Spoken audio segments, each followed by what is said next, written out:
Let's do it. Let's do this. I'm Darren McCarthy. I'm Dan Fury.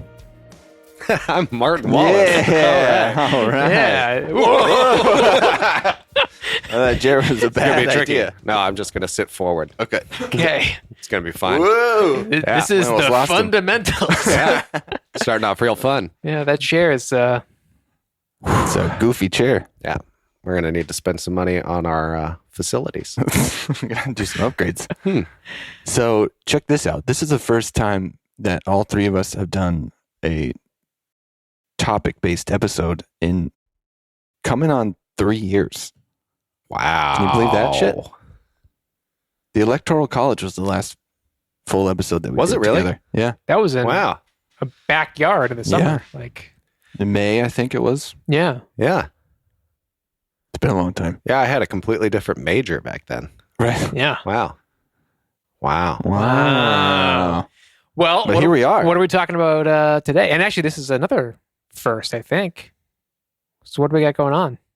Well, we're going to begin the discussion on the Church of Jesus Christ of Latter-day Saints, Finally. as we must Finally, address it if we are to adhere to the request of the church. Yeah. They don't like to be called Mormons anymore. do they not? No. This is already starting off with a bang. I This is know. great. The current prophet gave a talk very recently in General Conference. He's alive. See, all right. The current No. All right. So I have to tell you Okay. up front, you're going to have to stop and explain That's great. almost like every third word But you that's say. good because here's the thing. So we've alluded to it in passing, Mm-hmm. but I don't think I've ever been explicit in that I was raised in this church and I went to church every Sunday for at least 20 years. But having done that and having learned everything I was supposed to learn at the congregation level, I had no idea just how much I did not know about that faith, having not gone to the temple and not gone on a mission and all that stuff.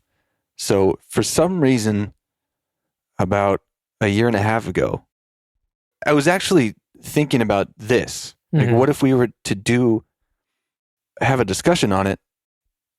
I think there's a lot that I actually don't know. There's a lot of questions I wouldn't be able to answer about the faith that I was supposed to have. So I'm going to have to look into this a little bit. And even just looking into it a little bit, I had no idea. So I've learned a lot. I have studied and researched a lot. So much so that there's so much floating around in my brain of minutia and details about the history, about the people, about Book of Mormon stories, that I found it difficult to approach the topic at the fundamental level. Mm-hmm. So I'm glad you're both here in order to kind of steer the conversation of That's your what we questions. do the best. Yeah. Right. Keep it- I keep it know simple. nothing. Yeah. So Well, you know, each of us have had conversations together about things that I've been learning and how it's related to my own family and my own understanding and experience in the church, because my mind has been blown. Can we just for this first? This will be more than a single episode on this topic. I for think sure. Can we just start at kind of base level timeline of like the formation of the church or the religion? Yeah. And then what, if any, are the key principles that separate it from other Christian faiths? Yeah, of which there are many, and most of those I wasn't aware of. Yeah. Growing up, I didn't see how it was all that different besides having another book of scripture. Mm-hmm. prophets is a pretty big giveaway. Living prophets. Living prophets. Who are called of God to be the prophet of his. So they're like to his American people. popes. How many prophets are there?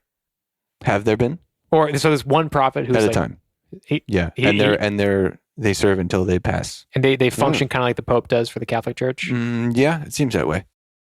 They're Pretty good analogy. if you have any sort of theological question, the prophet gets the final word. Kind of. Yes. Okay. In fact, there's a quote. Once the prophet has spoken, the thinking has been done. I think it was Elder Oaks who said, it is wrong to criticize the leaders of the church, even if the criticism is true. That's a little Hitlerish, don't you think? Yeah. Yeah, this is kind of pretty early for me to throw this out there, but how is that not a cult? Yeah. You know? Like, Yeah. Yeah, keep it coming. You know? Yeah. Make your judgment now. Isn't it Joe Rogan who said the difference between cults and religions? They were both started by a guy, but in a religion, that guy's dead. If the guy's alive, it's a cult. That's a pretty good distinction. Yeah. So let's get down to the formation of the church. Yeah. How did it start? Who started it? Most people know the name Joseph Smith. Mm-hmm. He is the man who communed with Jehovah and became the prophet, seer, and revelator of the Lord's true church.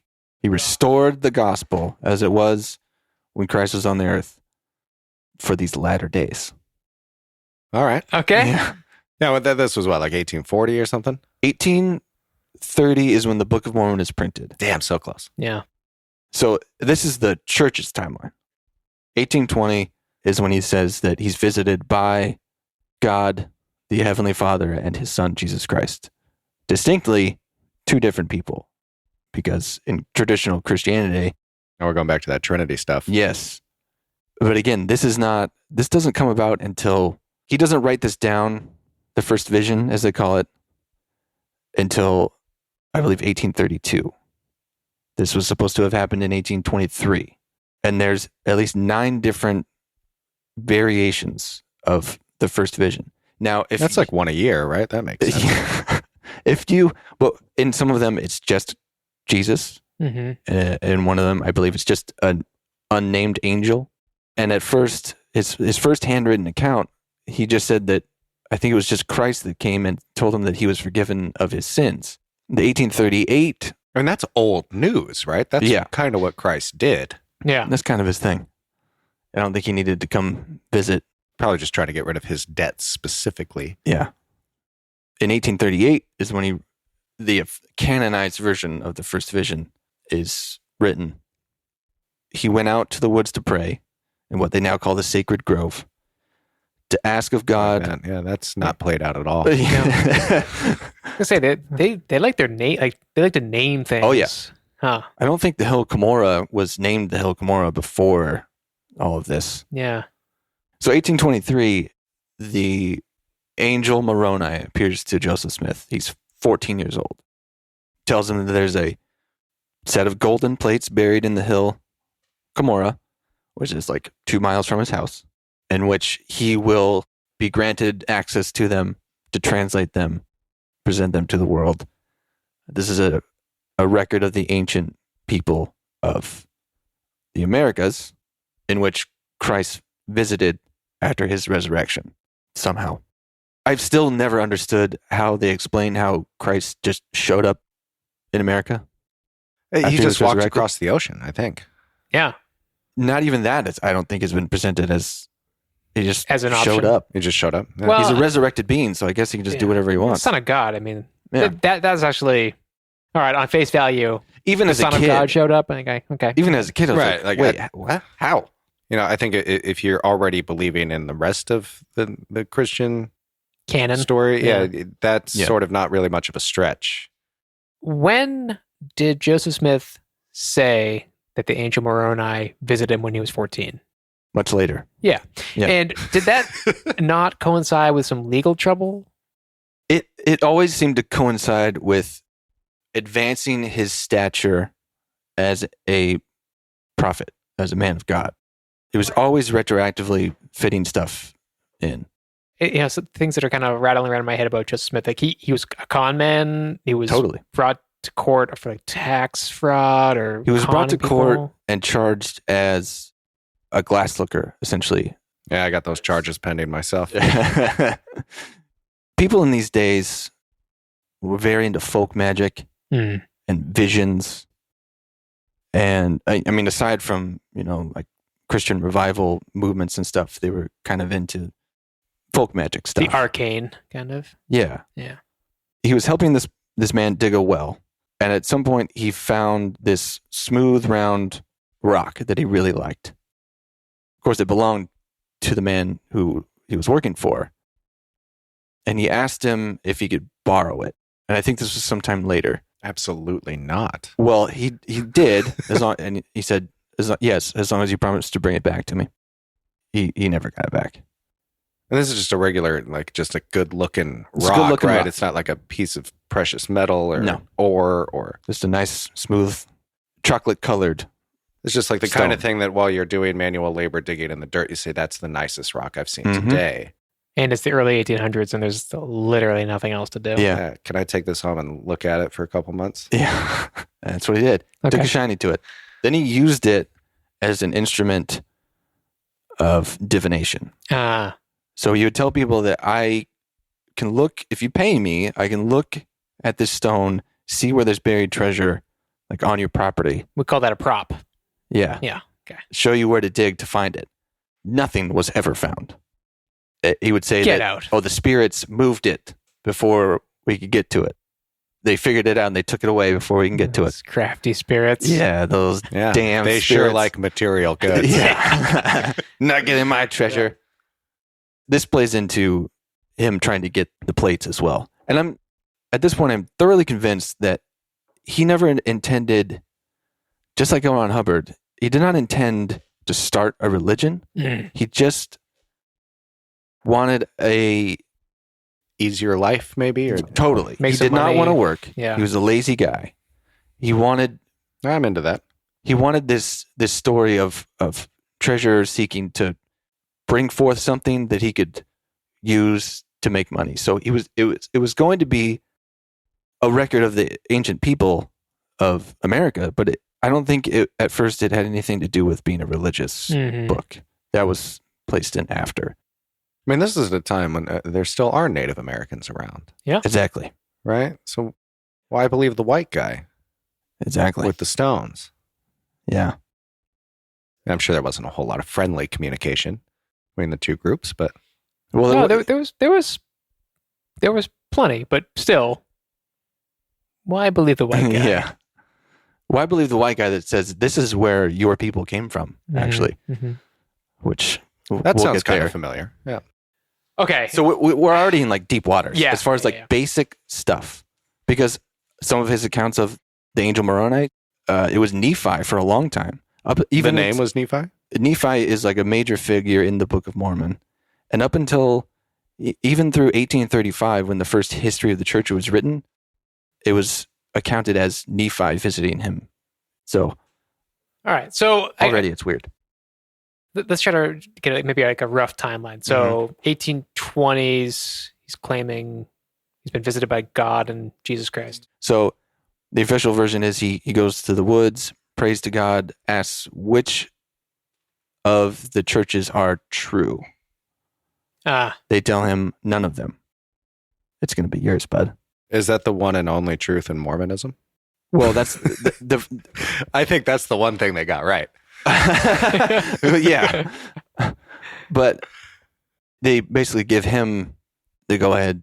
This is going to be your duty to restore the true gospel to the earth. Okay. All right. So already there's a difference. Yeah. So there's other tons of Christian sects. There's Mhm. Catholicism. During this time period in America, and in particular where he was, this is in Burned over district. They called yeah, that it's like northern New York State, right? That whole area was ripe with people coming out with revisionist versions Yeah. of sects of Christianity. Mm-hmm. So it's just common parlance for Yeah. people to be. So you're saying like, yeah, everyone else is doing it wrong. I'm doing it right. We got the truth over here. But this is like next level truth. Not only do we have the right preaching of the gospel, the Bible, we have a new book. Mm-hmm. Okay. Ooh, We latest. have more latest edition. scriptures. Yeah. Uh-huh. So he eventually says that he receives the plates from the ground. It takes him 4 years. He goes back to the hill 4 years in a row. The angel tells him he's not ready, that he's not doing it right, that he's not worthy, that he's not doing what he should do. He's not prepared. Angels 2 for 2. Yeah. Yeah. He's nailing it. He finally gets the golden plates that he's supposed to translate. Now, it's said that buried with the plates are the Urim and Thummim from the Bible, Sure. which Yeah, of is, in course. this case, a breastplate with spectacles in order to use them to translate the words. Because, and Oh, yeah. We don't usually see Jesus with glasses, but Yeah. or body armor. well, But for some reason, these people who are supposed to be from Jerusalem, they're Hebrews that traveled to the Americas. These are the people of Lehi. He brings his family over. They multiply on this continent. Wait, how did they get here? Well, yeah, okay. He's reading this off these tablets. Is that Yes, okay? yeah. This is the record of these people Okay. etched on golden plates. Okay. It's basically the history of these people abridged to these golden plates. Apparently, there was many more sets of plates that they were condensed from. Okay. And these are the people. okay, the Spark Notes version of the golden plates Yeah. on golden plates. Yeah. I get it. I Mhm. follow. Yeah. Why read the whole thing?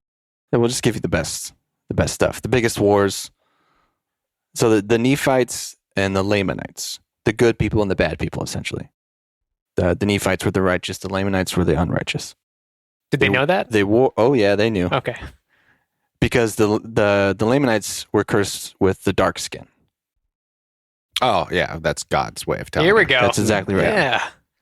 These are supposed to be the ancestors of the Native Americans, the Lamanites. So this book essentially is written as a record for the descendants of the Lamanites, the Native Americans.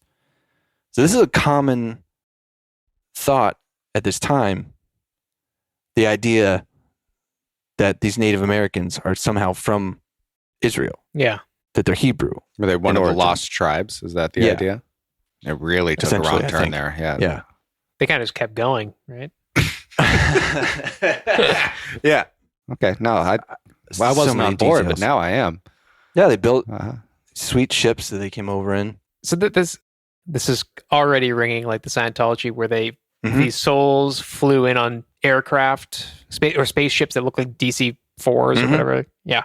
Oh, there's a lot of anachronisms in the Book of Mormon that showed just how much it is a thought of a person in the 1800s of what would it have been like 1,500, 2,000 years ago with the mind of a person who was in this time. It doesn't map on to reality. But people think this is actual Canon. sacred scripture. This is the The true. Word of God. Not only that, it's like an ancient history, Oh, It- like this it's- is, yeah. an encyclopedia of what we didn't know before of how these people got here. Okay. But it's just a book, and we'll get to that because we now know through DNA, Native Americans are not Hebrew, like not in the least. That's not how they got here. So we know that the church knows that, so they've had to change the introduction to the Book of Mormon to say that they are among the ancestry of these people, not directly, even though that still doesn't make sense. Oh, well, yeah. Yes. Everybody is among the ancestry of everybody else. You just vague the terms a little bit. Yeah. Okay. So the Native Americans are of the planet. I get it. Yeah. Big revelation Yep. there. And now they've kind of changed the story in that these people came from Jerusalem and then mixed with the people that were already here. But that's not the story Mm. of the Book of Mormon. The Book of Mormon people were supposed to be secluded and protected. So From the it's outside really world. just a description of the history of Pennsylvania, It has a lot to do with it. the Quakers. And The locale Being is pretty huge. friendly with the There's natives. names of places and people in the Book of Mormon that are obviously lifted from places around him Mhm. that he knew of. Mhm. See, we're already like in several different directions. So, yeah, I had a question like 40 minutes ago. Yeah. So- I've forgotten it. okay. So this is one of the big ones. They wrote down this history on these plates in what they called Reformed Egyptian, which is the language of their people. Nobody's ever heard of this before or since. Even if he were to show you the gold plates, this is Reformed Egyptian. You don't know how to read this. I'm the prophet. I will translate it. Is there any anything left of what Reformed Egyptian looks like? Is it even? Do we know? There is a set of characters. Oh, good. He's trapped himself. He did. He over and over again. He did. Yes. He wrote down on Terrific. See, now we're jumping ahead a while, but yes, there are remnants of what he said to be the characters of the Book of Mormon in Reformed Egyptian. Is it even derivative of hieroglyphics? Like, is it even just a tiny bit? It's also like Greek. I did his homework, and then something from the Mexican calendar. It's a hodgepodge of things. It's clearly nonsense. Okay, so it's like a beetle scarab on its side, a delta, and Cinco de Mayo. Yeah. The Corona beer cap. Yeah. Yeah. All right. Most interesting man in the world. The only way you're going to be able to translate this stuff is with these spectacles. So the initial translation, he's got like a sheet up between him and his scribe. So he's dictating the translation to his scribe. Eventually, and this is not something that I knew at all, and like I told you before, when I saw this in the South Park episode, I was like, well, that's not how it went down. That's just silly. And that he's looking into a hat at this stone that he loves so much. He's holding the hat up to his face to block out the light surrounding so that the stone glows with the hieroglyphic and the English translation that he's dictating to his scribe. The scribe has to dictate it back. And if it's wrong, it won't leave his sight until it's dictated back correctly. Then it will move on to the next translation. This is how it is described that he did most of this translation with this stone and a hat. I would just like to point out here how perfectionist God is with this. Yes. Right? And why this makes sense. Because according to this religion, God has over and over again gotten it wrong. Mm-hmm. Now we're getting it right. So now he's making sure by double checking every sentence. Yeah, he's sick of it. He's sick of the mistakes. Mhm. Do Right. you know how long Mhm. he's been trying? Yeah. So you know Long what? time. Every prophet so far fucked it up. Okay. We had Moses. Idiot. Yeah. Stone for one. Yeah. Yeah. Oops. And then, you got your Jesus, and he was just sort of a freeloader. Milk toast. You got Muhammad, who was just a little fanatical. Loved horses. Right? So let's do a con man this time, right? Yeah. He's Okay. going to get it right. Now, all right. So here's just to kind of clarify, who is paying attention to him at this point? Like, are there people waiting for him to translate this, or is it? Yeah, like how many followers does he have at this point? Well, he doesn't have any followers yet. There are people He's expecting. just sitting in a room. He has been talking about these gold plates for a while. His family knows about it. His family's been talking about it. Oh, so it's sort of like, I got a job, Mom. Yeah. Yeah. His fellow plates. treasure-seeking buddies know about this. He claims that when he found the gold plates, dug them up, and was taking them home, that he was accosted by people who were trying to steal them. Now, if these plates were made of gold, as he described them to be in the size and depth, they would have weighed like 200 pounds. So he's a superhuman football player running these things home 2 miles to his house. Here, my other point here is that much gold probably worth Very valuable. enough to just melt that That's down. why- And that's This why- is the thing is like the best possible explanation here is this is his trial. This is him sitting out and starving for 40 days and seeing the devil. Yeah. It's him having to look at gold literally all day and not be able to sell it yeah, as somebody who is a self-professed treasure hunter. Yeah, yeah. Or Hmm. they never existed. they didn't.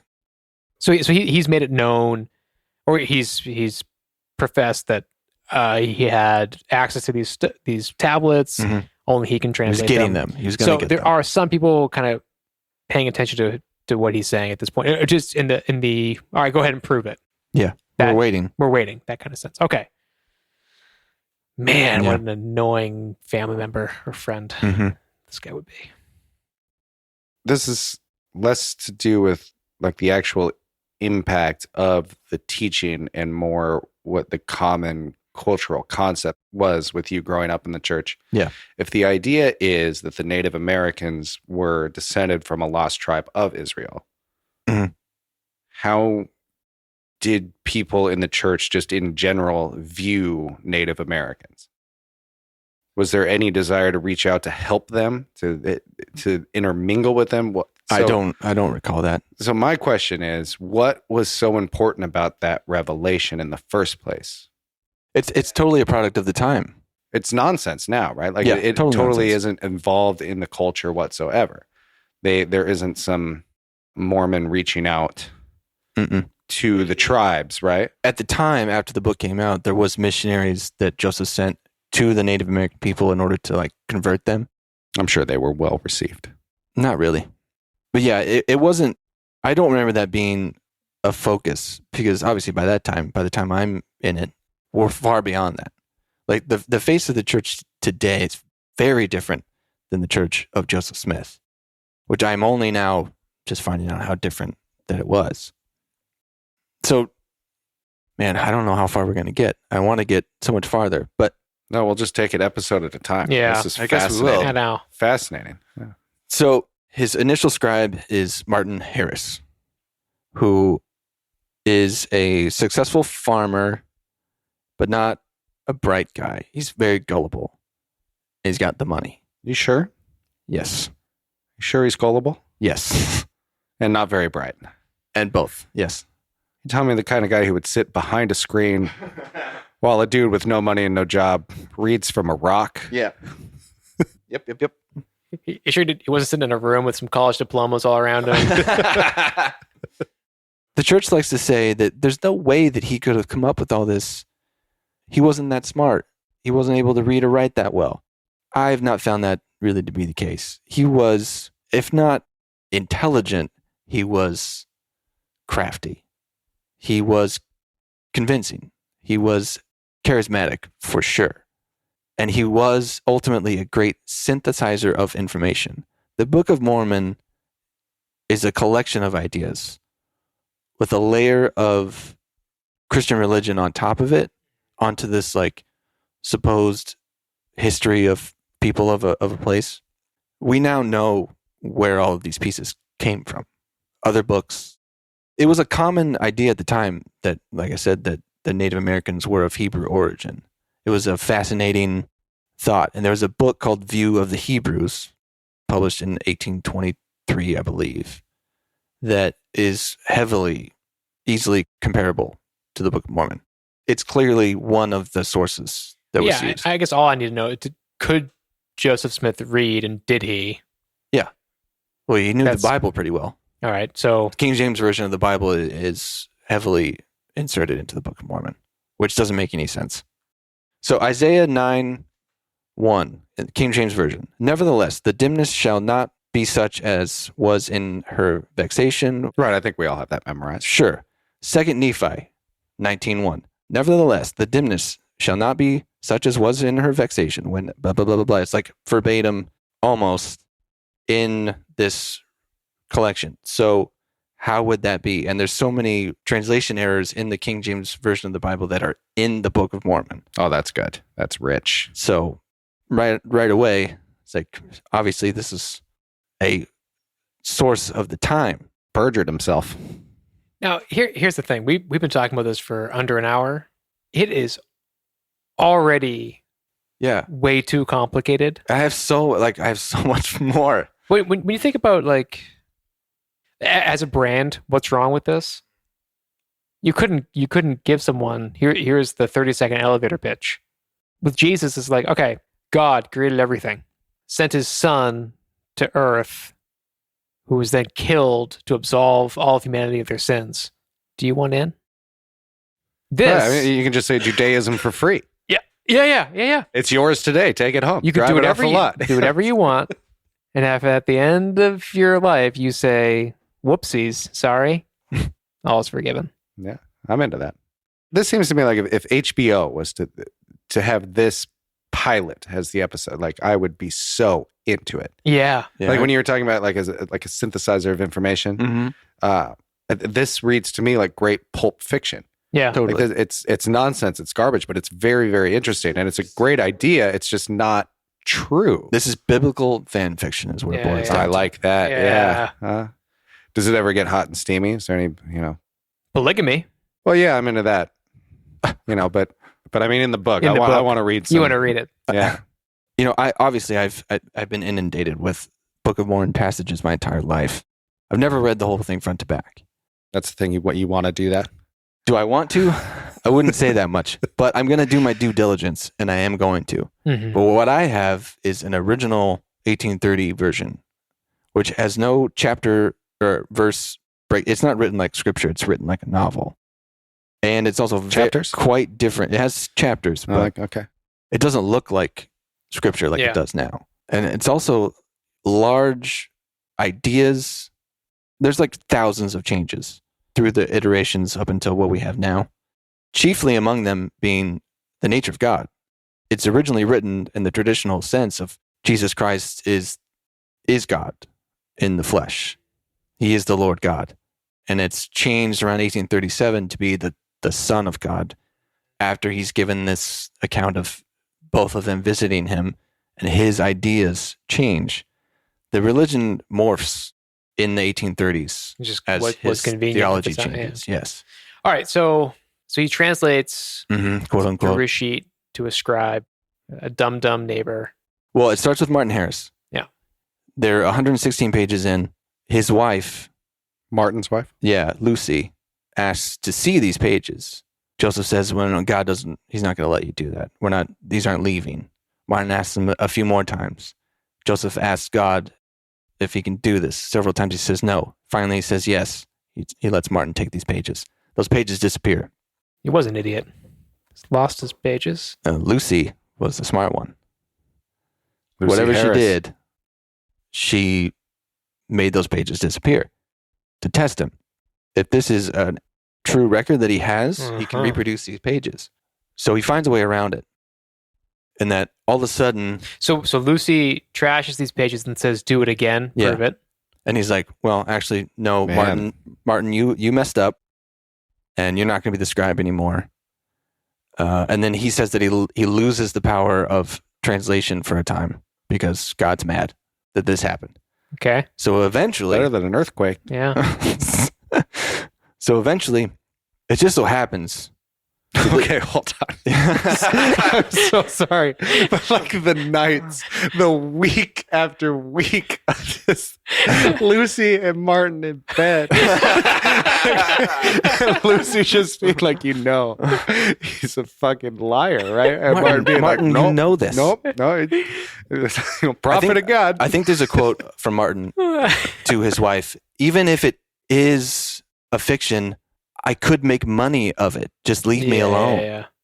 Oh yeah, that's the thing you would say to your frustrated wife. Yeah. Yeah. I could be so much more if I didn't have you in the way. Right. You just want me to So-and-so. farm carrots. Martin Harris, the Book of Mormon wouldn't exist without him. He essentially pays for it. He sells his farm, I believe. In order Oh yeah, to, no wonder like, Lucy he's was all Lucy in. Yes. He's all in, and he loses his ass. So they were translating from the plates of Lehi. So it just so happens that this story is actually abridged and it has like much more of the religious stuff in the plates of Nephi. So we're just going to take it from that. This story we have over here, so we don't need that. Okay, so wait, just one more clarification. So Just one more, and then we'll let you tell us the for rest for another Story 20 of seconds, and then Mormon. we'll stop you again. But so when he's great. doing this translation, there's no tablets. He's just looking at the stone in this hat. This is back. See, eventually, anyone who saw the plates, his wife, his mother, said that they felt them through a cloth. So that clearly there was Okay. a prop at some point. All right, so no one besides him ever quote unquote saw these plates. Not even the what are claimed to be the witnesses of the plates. This was like the angel showed them. A common spiritual experience was seen with the spiritual eye, Okay. and that's how these men say that they were All right. shown the Yeah, I've plates, or done that that they saw the plates. Sure. So no, there is no clear, reliable source of information to say that The plates. anyone saw these plates with their naked eye. Okay. Even Martin Harris said that he saw them with the spiritual eye. Okay. Just want to clarify that. Yeah. Sorry. So he gets around it, these lost 116 pages, by saying, well, I'm going to use the source from the plates of Nephi. And it's written into the Book of Mormon.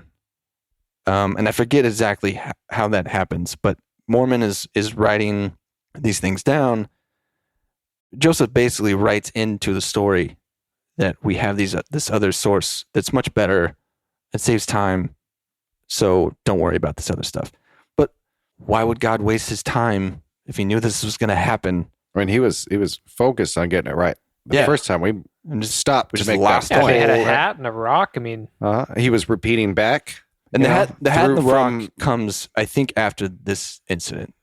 We have to make sure the farmer says it right to you before we progress. All right, so now they're translated from a different set of tablets. So what I was saying was, where did he find these? The what? The next set of tablets. Where did he find those? So this is in the Book of Mormon that he's translating. There's the plates of Nephi that are inserted in the book, which are a better version of Lehi's story. So we're just going to use that. We don't need those last 116 pages. Don't worry about it. I've decided you don't need details. Yeah. That was boring. Let's and it's written actually. The word of the Lord. I shall not bother you with this details. You figure it out. This original version, the 1830. That's a great looking book, by the way. Right. This is a replica of the original. It's printing. leather bound. I can tell. They make sure you know that. 23 karat gold tooling.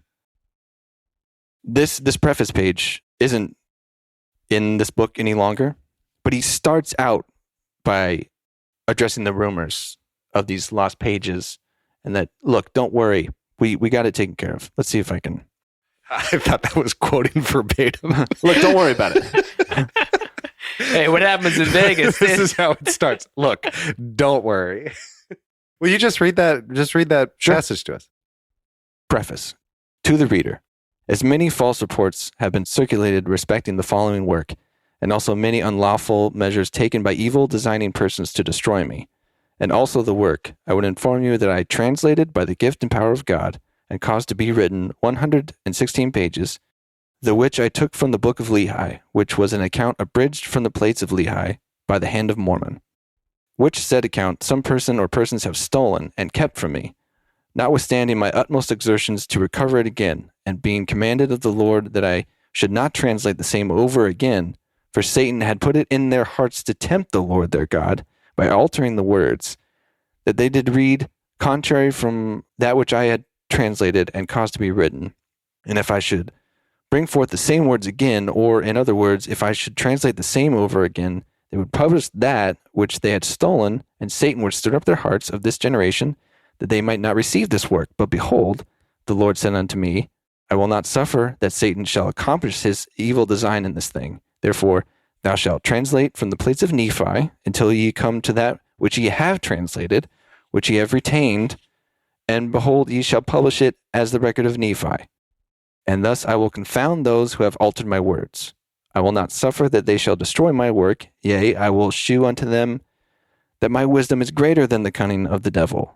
Wherefore, to be obedient unto the commandments of God, I have, through his grace and mercy, accomplished that which he hath commanded me respecting this thing. I would also inform you that the plates of which hath been spoken were found in the township of Manchester, Ontario County, New York. Signed, the author. Yeah. P.S. Lucy is a cunt. Yeah, Lucy is a bitch. So that was my thought during that too. That was clearly, fuck you, Lucy. Yeah. Right. You are the spawn of Satan. Satan is in your heart. Yeah. Right. And we got around terrible. So, but in your face. The other thought that I had is that's great fucking marketing, though. Totally. This book shows up, and here it is. Oh, controversy. Yeah. Much has been said, right? But the words that follow. Yeah, you may have heard the devil is trying to stop this book from coming back. Kind of sounds familiar today, like people are saying. Mm-hmm. Yeah. Yeah. People are talking. Have said, people I've heard. Yeah. Yeah, a lot of parallels. Yeah. Mm-hmm. Wouldn't it be more, if I was in this situation, I would hold those pages and hope for him to be right. Show me that you can do this, and then I'll believe you. Oh, if you were Lucy. Not that I would if you do it, I'll change it so that I could prove that you did it wrong. I mean, so the thing is, if he was receiving the word of the Lord, Yeah. then what you have is proof of a miracle, which he Right. does not have. Right. So he has to explain it And away. so Lucy's intention might not have been so evil as it seemed, Right. but Joseph knew that it had to be because he was full of shit. Yeah. Yep. So she's got a heart full of Satan. It's full of Satan. I want to go on record. I feel bad for calling Lucy a cunt earlier. I actually really like her. So far, Yeah, she's the I think hero that of the she story. is- Yeah. She is regarded among, She's like, doing the Lord's work Mhm. here. especially among ex-Mormons. Like, Mhm. good on you. Do they call themselves Lucyites? No. They should. We should probably. Get together, get some Uh-huh. meetings. Yeah. Hey guys, Start you a may have thing. heard. Yeah. Church of Behold. Lucy. People are saying that You know, Lucy's people- real. yeah, people say that. Yeah, Lucyites are, Yeah, she's people Oh, are man. saying they she's a- shouldn't be she's called, a but that's what real- they should be called. real A+ gal. Yeah. Lucy. Anyway, we're gonna pass the hat if you guys want to put in It should be a little tithing. I mean, 10% An of your offering. income. yeah, I mean, just don't look in the Donation, hat, though, a because donation. I'm the only one who can read Reformed Yeah. Egyptian. yeah. So Yeah. just put Yeah. money into the hat so that when I look into the hat, I know how much more I should be translating. Yeah. If Let you the really good want to times translate it roll. correctly. Mhm. So that preface is not in the book any longer. It's Is there a in the- preface anymore? No, No, it just not jumps of that. right into the meat. These pages left intentionally blank. Then it starts with the title page. Yeah. I love how he refers to himself as the author, too. Like, we know. Yeah. Yeah. So he had to credit himself as the author, not the translator, in order to secure the copyright. So in this version of the book, Oh. by Joseph Smith Jr., author and proprietor, Uh-huh. even though that's not what he's claiming. TM. TM. Yeah. Big R with a circle around it. So I don't want to get too bogged down by the details of this, but eventually somebody else comes along to be the scribe. His name's Oliver Cowdery. He's actually like a distant cousin of Joseph. Oliver, just for a second, Oliver is a name you don't hear enough in America Mhm. anymore. That is something we need to bring back. We need more Olivers Yeah, just around in general. Yeah. Right? I would trust. That's a real somebody named Oliver. American name, right? Yeah. Oliver. Yeah. Once he comes around, then the translation really progresses, Hmm. and it happens in something like 51 days. The completion of the translation, quote Mhm. unquote, when he's dictating through a hat and whatnot. Got themselves Cowdery- some coffee, maybe. And same scenario. There's a sheet. There's a hat with a rock. At this point, he's just looking at the hat and dictating. The plates are not in the room most of the time, is what the story is. So a real connection here is that his pastor was Ethan Smith, author of Few of the Hebrews. His Christian pastor. Okay. Okay. So can you imagine that he shows up after hearing about this book of ancient record about the ancient inhabitants of the land? Joseph said that he saw in his, I think through his stone, this person who would be his scribe, who Mhm. just showed up. But they knew each other before. They were cousins, and I think Cowdery had lived with his parents or something at some point before this. This is a bad twist in a bad movie. I Yeah. wouldn't buy that shit. At all. Yeah. So View of the Hebrews, I think, comes into play here heavily. And there's also other sources that could be even bigger sources of the authorship, like, The Bible. well, the Bible is certainly a big one.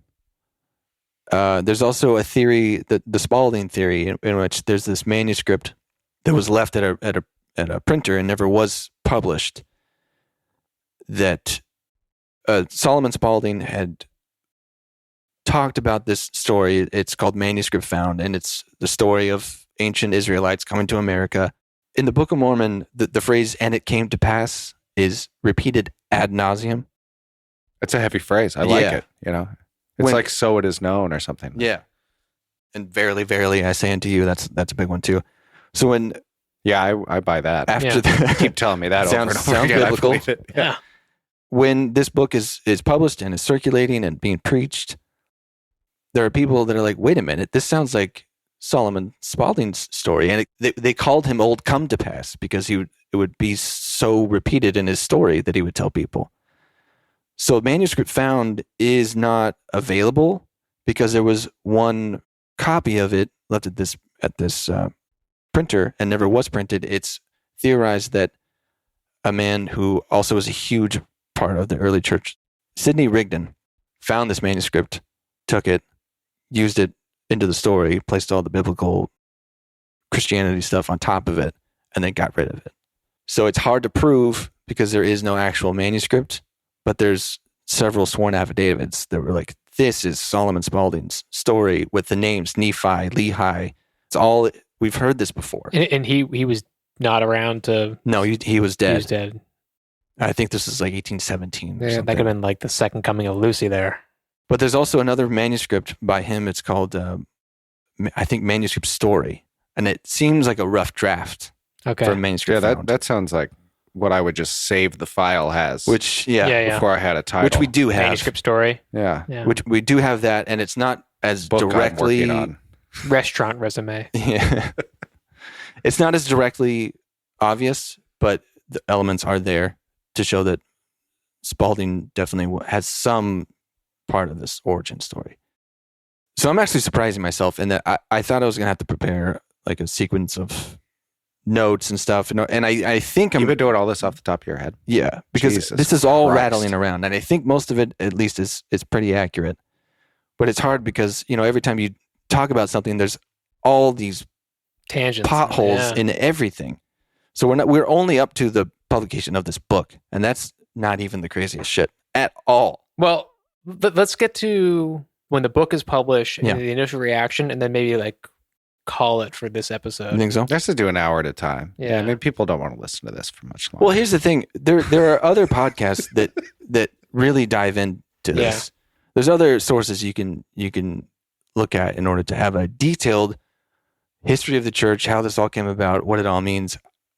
This is the fundamentals. Yeah. And when my sister comes back, my sister served a mission for 18 months. She was very devout, believed it wholeheartedly. And as of the last 6 to 8 months, is right there with me on the other side. And when she gets That's back, fresh wounds. yeah, very. So she was a true believing Mormon. And I can't say that after my teenage years, that I really was. I didn't stop going because I knew all of this stuff and I knew it wasn't true. I didn't like it. I didn't like going to church. I wasn't into it. I wasn't moved by it. I did not want to go on a mission, which disappointed everyone. If you're a young man who doesn't go on a mission, something's wrong with you. You're not going to get married till you're like 25. Exactly. Didn't go on a mission? No true believing Mormon woman wants to marry a man who is not a returned missionary. So you're spoiled You're out of that meat. that Yeah, you're out of the game. sex pool. Mm-hmm. But when Ay, ay. she returns, she's in China right now, and I want her to be here so we can do a episode on the Book of Mormon and what the contents of it are, the full story of it, because she's read it many times. She's preached it, and also get her take on being all the way in and now pretty much all the way out. I cannot wait to talk to her. No, I think that's great idea. I'm stoked. It's interesting though, because I mean, I feel like I've been an atheist my whole life, Mm-hmm. even though I had to go to church. And I can't imagine. I was already like a non-believer, Yeah, and I can't imagine. By the way, here's the hot new religion down the street, Yeah, and it's this ridiculous. yeah. I was made to go to church long after I didn't want to. Yeah, and then people buy into it. I just Converts are, I believe, far fewer these days. Most of them come from other countries. developing world. Yeah, like I think that's more than half of the members of the church exist outside the United States. I think that's true. That's too, pretty for telling. like for Mhm. Catholic priests and Catholic nuns. It's most of the new priests or new nuns are from developing countries. Yeah. I mean, yeah, who requires most the concept that this life is a test for salvation and eternal reward in the next? The poor. When people are having a pretty bad time right Yeah. now, right? Yeah, the only reason this church outlasted the 1800s and grew to its size is the people who are indoctrinated from birth Mm-hmm.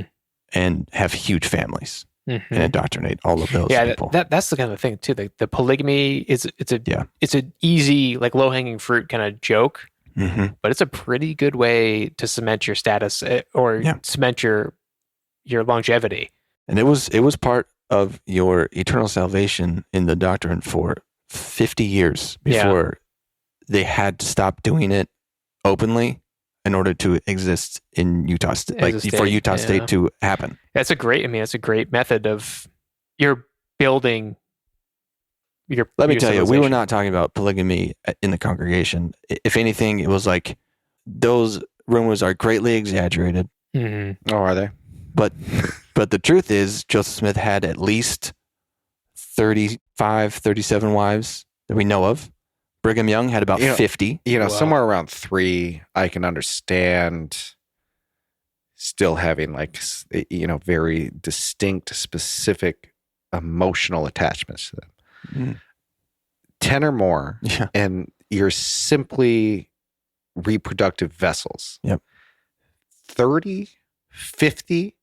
I don't know if right now I have 50 really intimate relationships. I have close friends and I have really close acquaintances and stuff that probably reaches that range, but like that I could be taken care of and know the worries and concerns of. I don't think I know 50 women. Yeah. Are you serious?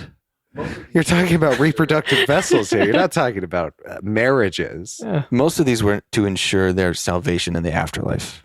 Yeah, that's a good way to get someone in bed. That's a great line. Yeah, absolutely. Put that on Tinder. Woo, boy. How do you feel about hell? Yeah. He married very young girls. Also an easy target. Yeah. And he I don't know that. He made experience. it like I don't know why we just immediately assumed that I would know that.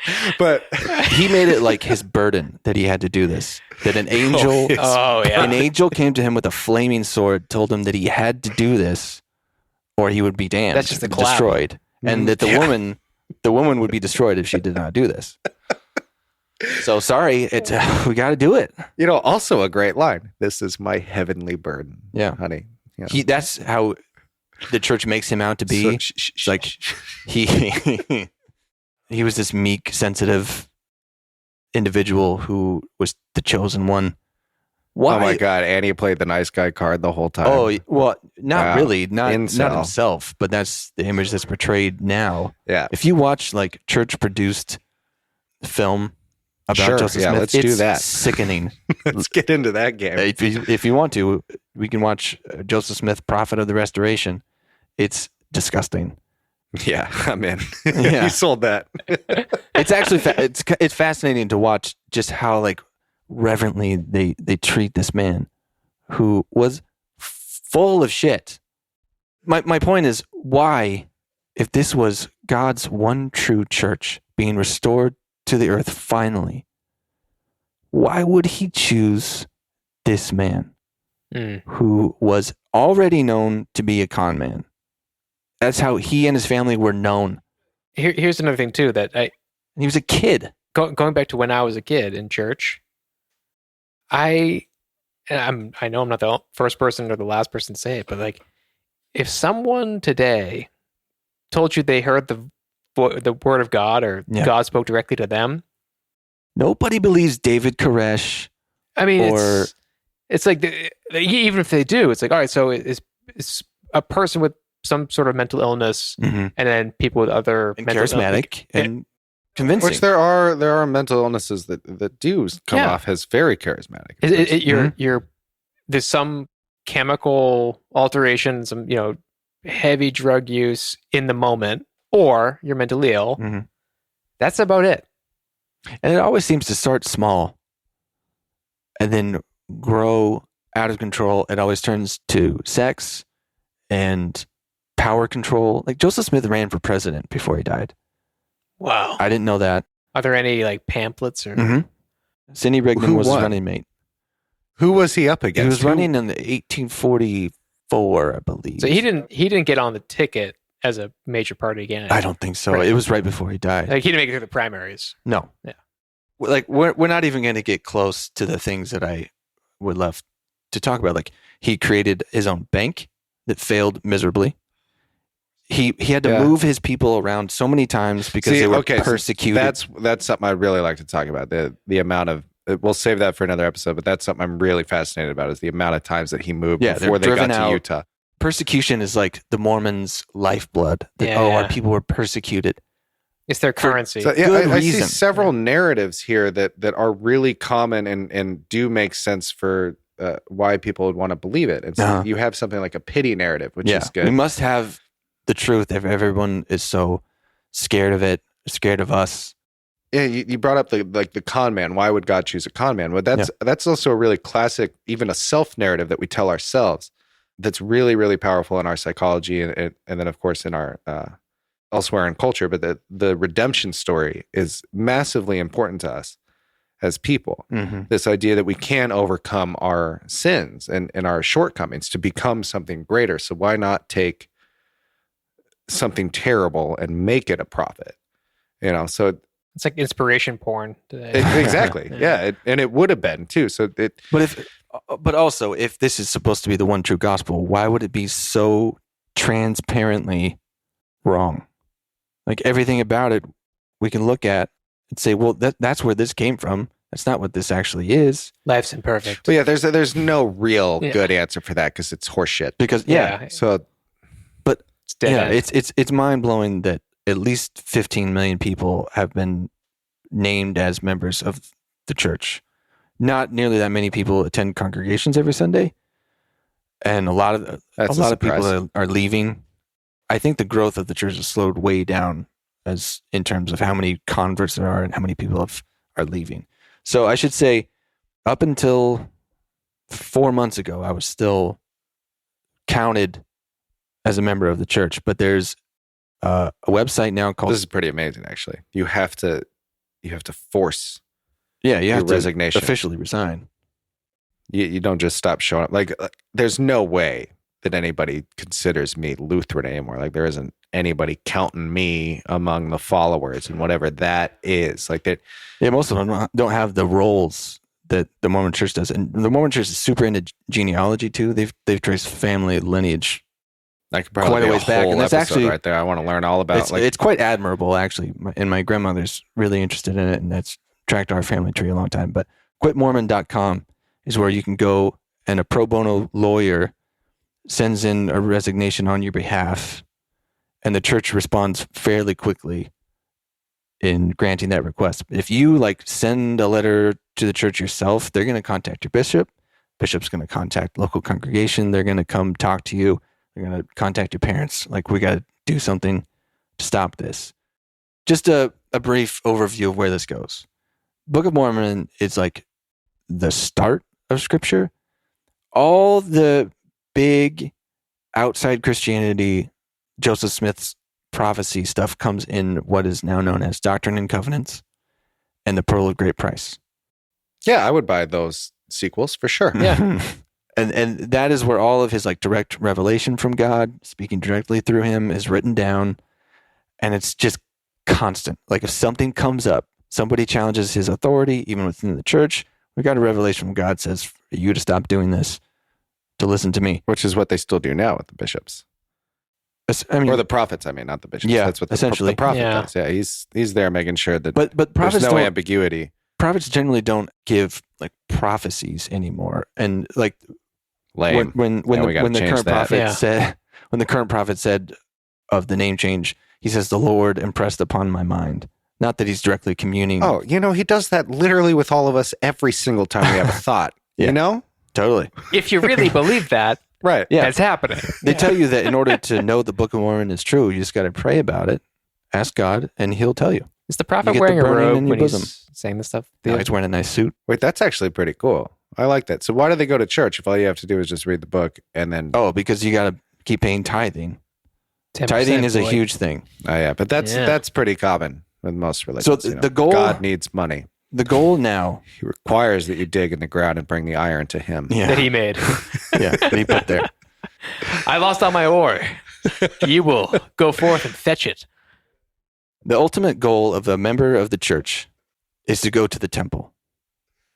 This is the sacred. That's the goal. That's the goal, is to go to the temple, receive your temple endowment. because this is how you get to heaven ultimately. Wait. This is where you learn. And I showed you a bit of a video from inside the temple in which they learn signs and tokens that they're supposed to give to the Lord upon entrance to heaven.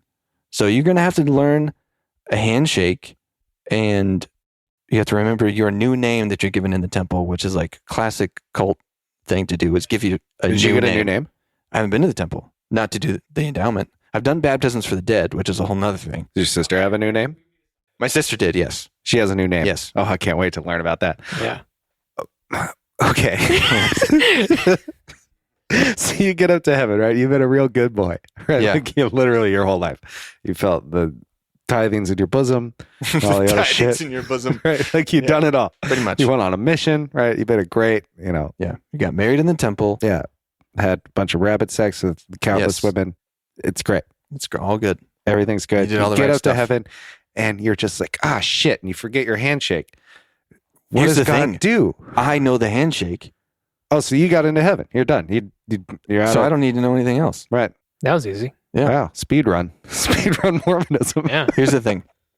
You can watch the entire temple endowment ceremony on YouTube now because we live in the age of technology, small cameras.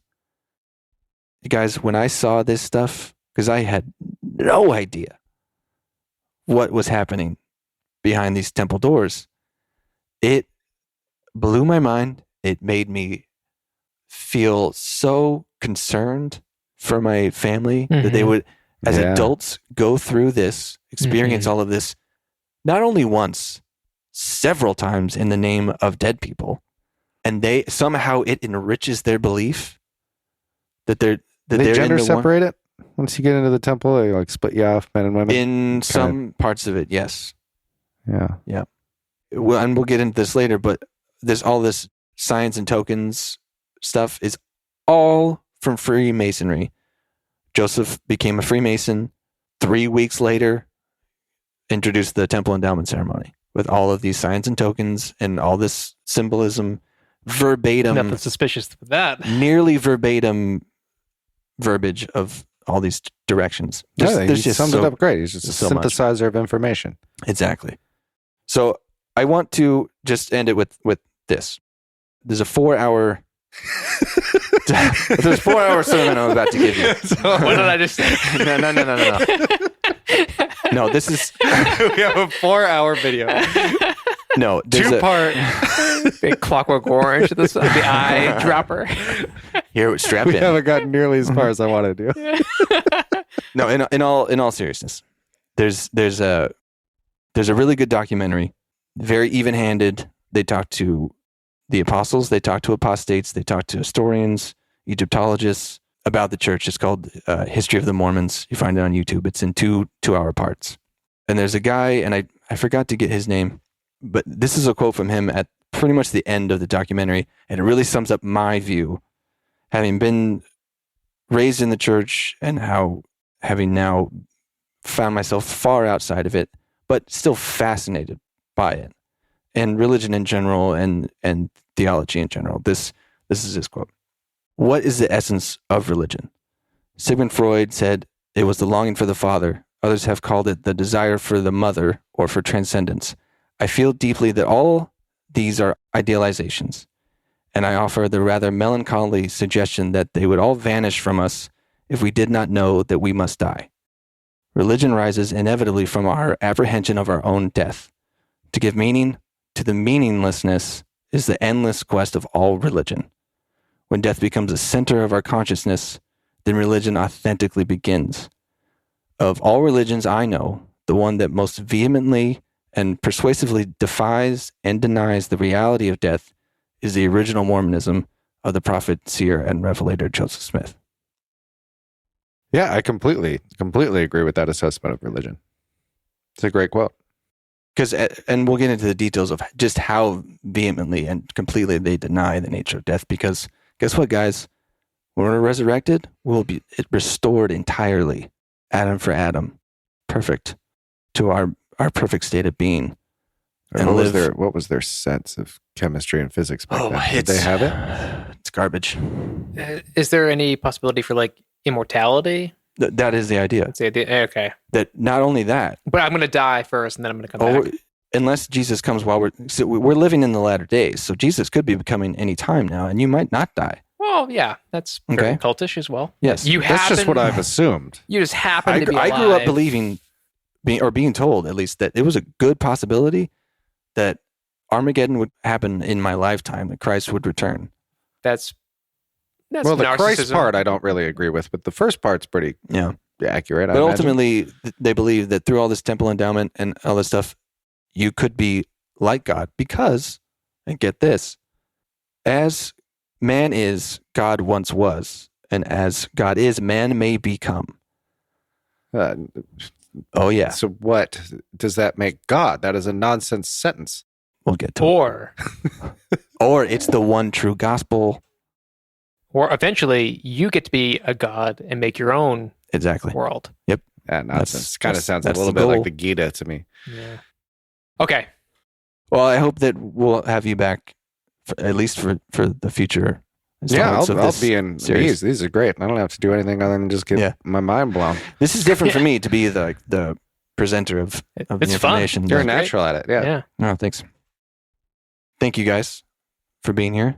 Thank you. That was awesome. Yeah, thank you. Hey, thanks for going through that your whole Yeah. life so that you could talk about I'm it now. still going through it, buddy. Yeah. Like I said, I'm going to be reading the Book of Mormon, a couple of biographies of Joseph Smith I got coming up. All this next year, I'm like really reading text. And your sister's back and Oh, he's going down.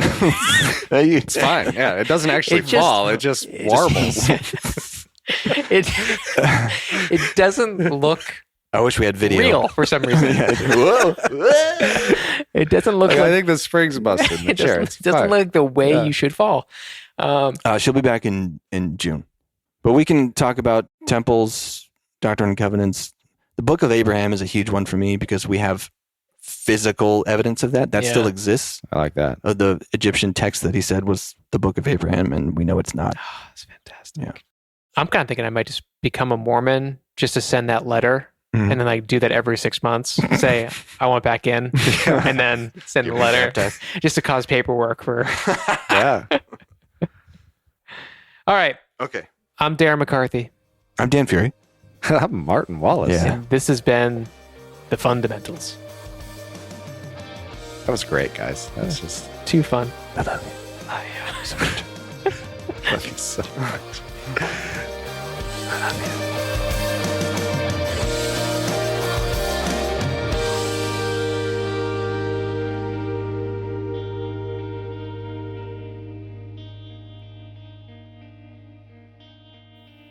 You know, I was made to go to church when I was a kid, and it's kind of made to be like confirmed in the Catholic Church. And one of some of my earliest memories is sitting in church, like 5 years old, and kind of looking around and going, like, everyone knows this is not real, right?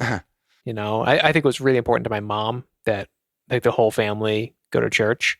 So I think it was kind of like that's why I had to go, because she wanted to go, and she felt better when my brother, my dad, and I were there. There's definitely a sense of security in that. And I can see that from a parent's perspective. Yeah. Why, you don't have to worry about sitting down and teaching all these morals to your child. It kind of gets slowly imparted into him. And I can see the benefit of that.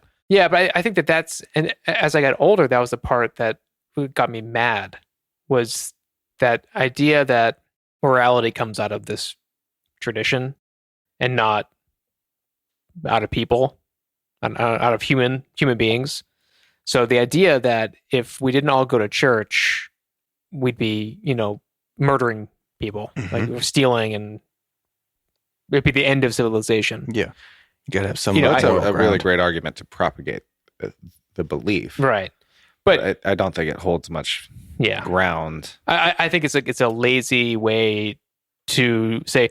I mean, I don't really believe it's like the agnostic approach of like I just think that if there wasn't anyone watching over us, I don't know who it is. I don't know who it is, but if there wasn't anyone, it would just be chaos. Like I don't. I take that concept as very offensive to myself. Yeah. Like as someone who doesn't believe and came Yeah. out of a religious tradition to discover what it is that I believe for myself. Yeah. The concept. So I can get behind like social contract theory And I can agree with Hobbes and say like, well, maybe, as we were coming up from cavemen and stuff, that life was brutish and short and terrible, whatever. I can get that. But to say that without God, we are morally bankrupt is to completely ruin any sort of choice or say that I have in the matter, and is to also say that I am ultimately morally bankrupt, which is a thing that I simply don't agree with you on. Mm-hmm. It's not God who's making me, hold open doors for people or not kill you in this room right now for what's in your wallet. Like, Yeah. I have no care whatsoever for what your God says is good or bad, but that is not what's stopping me from being good. Mm-hmm. Yeah. And I also find it fairly ridiculous that the end game there for morality, and this is seen as a moral positive, is to live in fear of human behavior in order to have a positive afterlife. Yeah. You're just desperately reaching to give control of your life over to something bigger and more powerful than yourself. And so it absolves you of responsibility. Right. We were just talking about that. I now that I'm old enough and you're a parent, and I can kind of see the benefit of being a parent and not having to sit down and explain to your child every single good or bad decision, but having a blanket set of rules and a reason to believe them. And that can be really comforting. And then we go back to the very beginning. What was it that... Once the prophet speaks, the thinking has been done. Exactly. So now you no longer have to worry about these big philosophical or theological issues, or even anything... shit, now I forgot. The problem of evil is why does evil exist in the world? Well, if you just give over to your theology, then you don't even have to consider that question anymore. Right. Mm-hmm. So why spend time and energy thinking about it? Yeah. So, I mean, it makes sense. The thinking has now been done for you. And I can see the comfort in that, but that just doesn't work for me.